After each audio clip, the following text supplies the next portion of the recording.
Hi. So in this video I would want to talk about our inner voices. Where do they exactly come from and how do they influence us and how do they get manifested in us and the way we work in control of those inner voices. So it's a proven fact by scientific research as well that starting from the first year of our birth till around the 12th year, our emotional hard drives get encoded. So in humans, it has been found by research that the first 3 years are the most important years for mental development, with over 80% of our brain getting developed. The first few years lay the foundation for the rest of the years ahead in our life. And there are a lot of psychological research work you can find online to prove that and know more about it.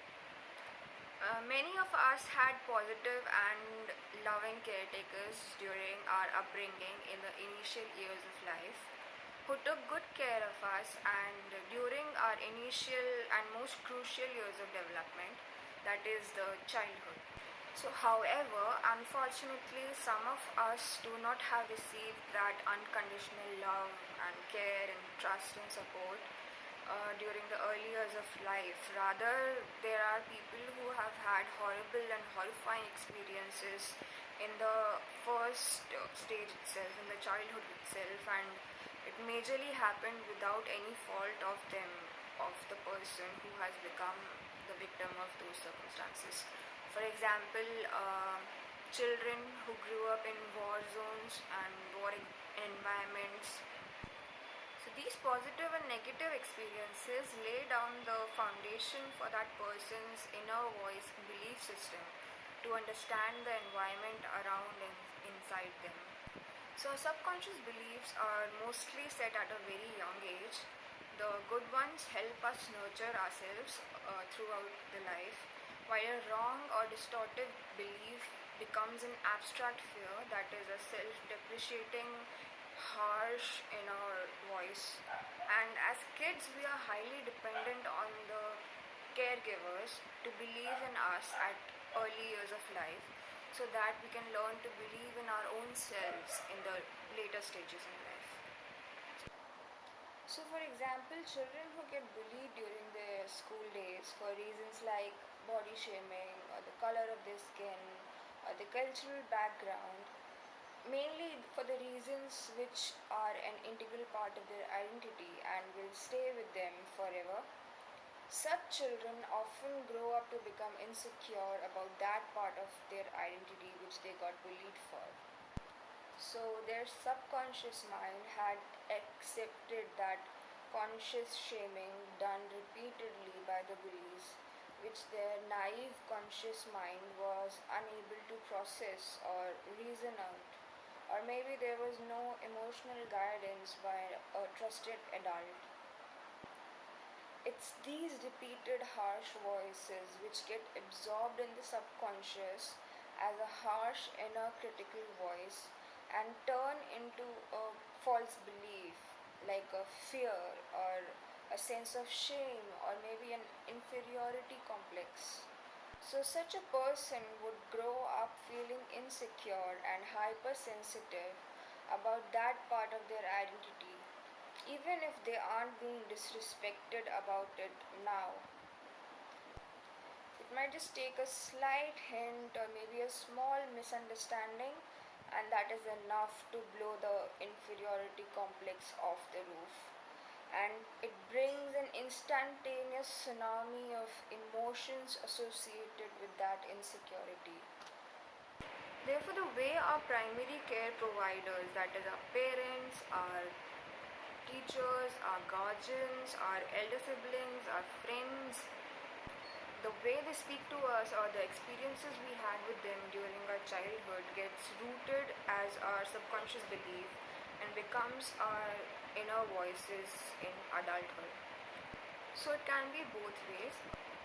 A calm, soothing voice that assures us that even if we are in the middle of a big trouble, we'll be able to still find a way around it or deal with that trouble, and we will be fine eventually. So such a person is more likely to stay calm and have a self-belief to deal with the catastrophe without catastrophizing or without getting flown away with the emotions. On the other hand, a harsh criticizing authoritative person from your past, if they had been telling you for a long time that what is wrong with you, or you will never be good enough, you're nothing but a waste of space, things like that, such voices get internalized into harsh inner voices.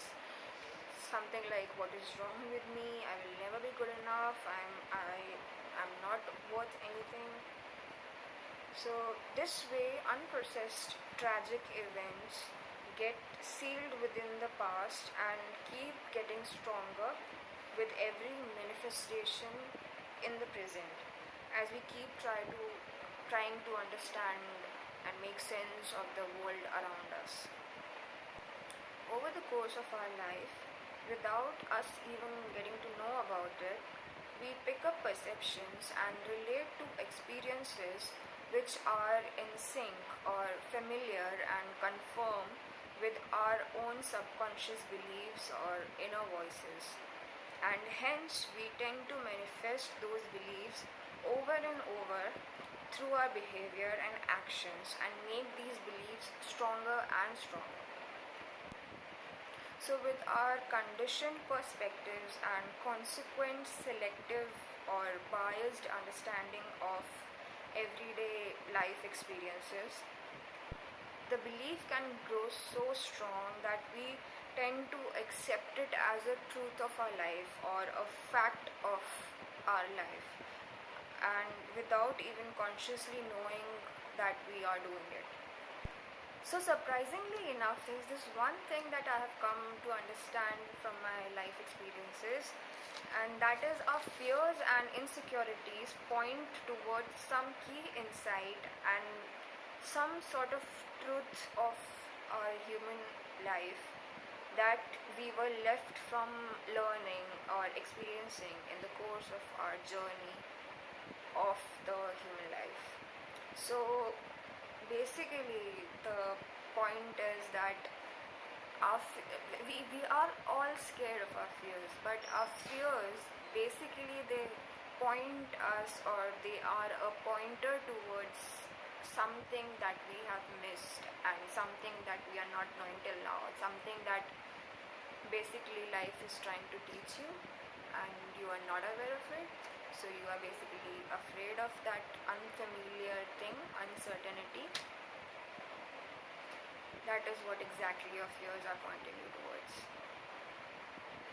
So thank you for watching this video, and I hope again this helps you in understanding a little bit about yourself. And I'm glad this video is over now, because this is the lengthiest draft that I've written till now.